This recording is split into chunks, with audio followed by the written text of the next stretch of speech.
So I've had these Lypertek Pureplay Z3s for about 3 months now, and there aren't too many wireless earphones that I really like a lot, but this is one of them because from an audiophile standpoint, there are very few earphones that can actually get to that level of being enjoyable when it comes to detail and wireless at the same time. And this is definitely one of those. On a build front, this has stood up pretty well because, I mean, of course, it does have a fabric finish on the case. So I did also mention in my in-depth review that it is not going to pick up any scratches and scuffs, and sure enough, it's been in pretty good condition.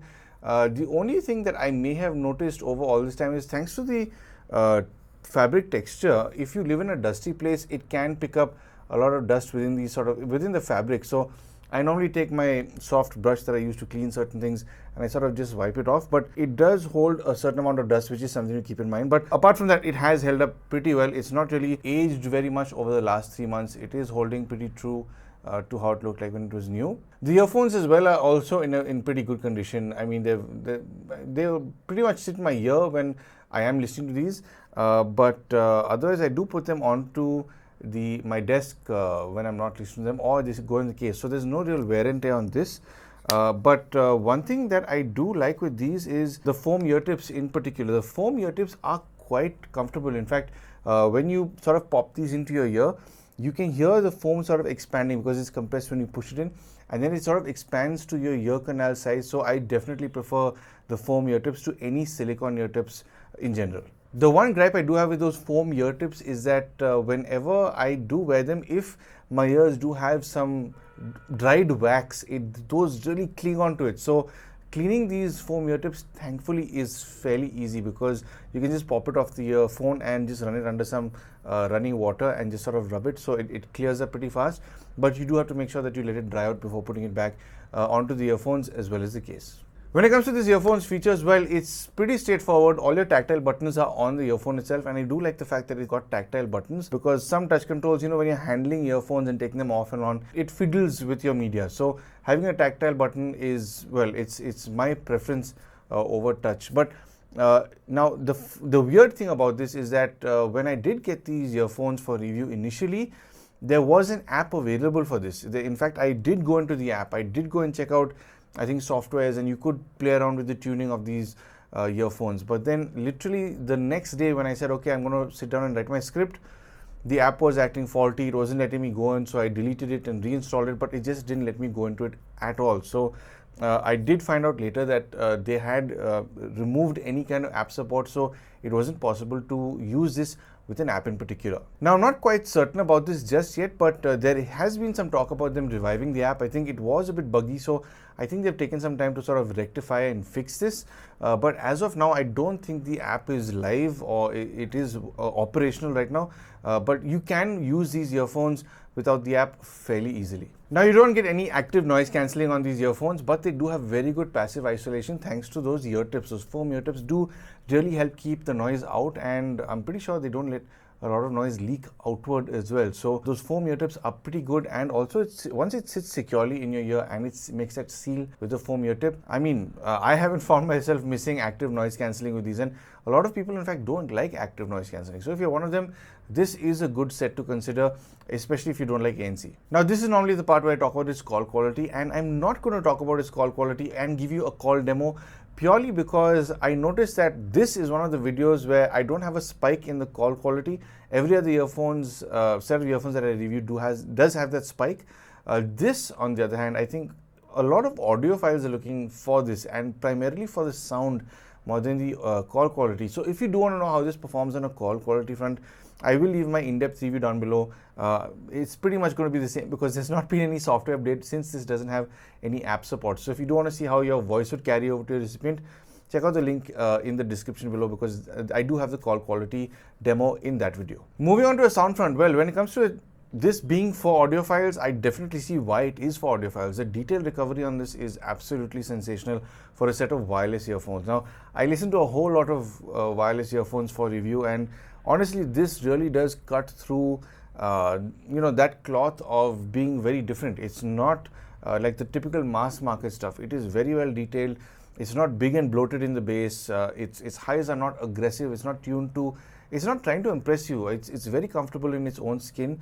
And the thing is, when I did hear this, the first thing I thought was, I need to compare this to a set of Yamaha TW-E3Bs that I have, because that is another set of earphones that I did genuinely feel was audiophile grade. And I did do a comparison on this, and to be honest, it was neck and neck when it came to the sound, but there were very few things that made them very different. So I mean, you're kind of splitting hairs when you compare the two, but if you do want to know how they stand up against each other, check out my comparison between the Yamaha TW-E3B and the Z3 as well. But coming back to how this does sound independently, it is a very nice sounding set of earphones. I haven't had any gripes with how it sounds. I do like how it sounds.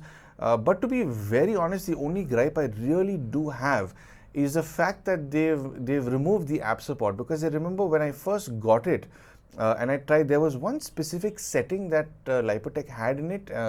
I forget what it was called, but it was a sort of a special tuning that they had catered to. It wasn't a manual EQ or different presets. There was one specific mode that they had made, and that mode, I remember, made me want to compare it to the Yamaha TW-E3B because it reminded me of the detail recovery. Its harmonics got much better detailed. Just the overall way that it presented its music after you switched on that tuning made it so much more enjoyable and better detailed and richer in sound and more professional soundings. So the Yamaha TW-E3B sounds like that straight out of the box, whereas this needed that mode on. So I'm pretty ticked off with the fact that you don't have that mode through the app. So I'm hoping that that app does come back and you'll be able to toggle between that and not. In fact, I did mention in my comparison that this on a detail front sounds like you're playing an acoustic piano with the damper down, so it does sound slightly veiled, and the Yamaha TW-E3B sounds like you're playing a piano with the damper up, so it sounds richer and fuller and better with its harmonics in particular. The overall tonal quality of that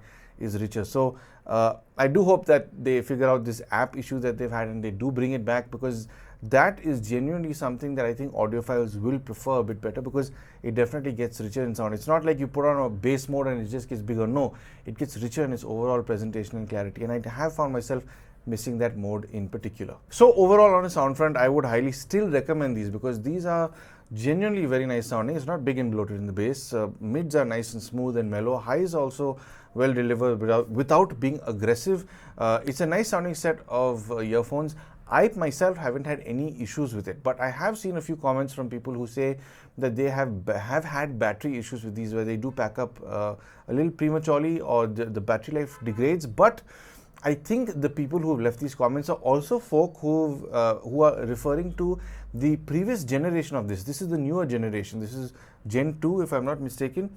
And this one in particular, I think, is definitely a slight upgrade over the old one. Not that I've tested the old one, but I think they've ironed out all those issues that the first generation had. So I'm not expecting this to give any sort of battery issues or build issues anytime soon, because it's still holding up very well.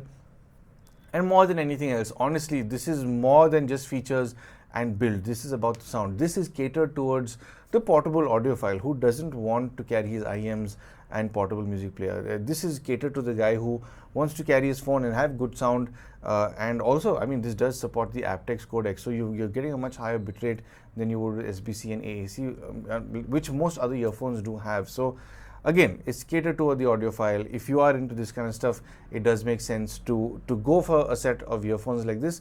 But again, at the same time, I'll point you towards looking at my comparison between this and the Yamaha TW-E3B. So anyway, if you do want to make these yours, you can buy these from headphonezone.in. And if you do want to make these yours, well, right now at the time of recording this video, these do have a maximum retail price of about 7,999 rupees. But you can make these yours for about 5,999, and I do believe that Headphone Zone does have EMI options available if you do need something like that. And they do have various ear tip or foam options, silicone options, spin fit stuff, so you can check it out. So if you really want to customize your sound, you can again just go on to headphonezone.in. They've got a terrific spread, and of course at the same time, if you do want more information about these, ask me down in the comments. I'll be happy to help.